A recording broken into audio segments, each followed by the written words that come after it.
তুমি আমার কাছে প্রিয় উপন্যাস আর কাব্যগ্রন্থে সমৃদ্ধ আস্ত এক অনুভূতির লাইব্রেরি।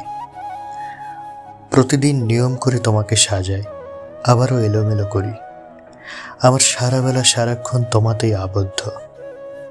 আলাদা আলাদা কাহিনী আর কাব্যরসে ভরপুর গ্রন্থরাজির মতো তুমিও আমার কাছে প্রতি মুহূর্তে বিরহ আর প্রেম সঙ্গীতের এক আবাসস্থল। প্রকৃতি বর্ণনায় বসন্তের রঙিন শিমুল পলাশের গল্প, জীবনী সাহিত্যে হর্ষ বিষাদের কল্পিত কাহিনী, কখনো বা ইতিহাসের অমর গাথা। তোমাতেই মত্ত এই আমি, তোমাতেই আসক্ত। নিশ্চুপ নিশিরাতে শিহরিত হই প্রতিটি উপন্যাসের পৃষ্ঠার ভাজে ভাজে তোমার উপলব্ধিতে।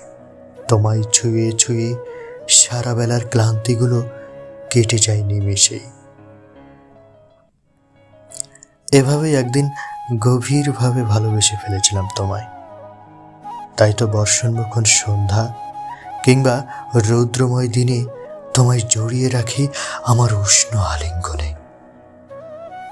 চোখে চোখে নিঃশব্দ বার্তা চলে অহর্নিশ অহর্নিশ।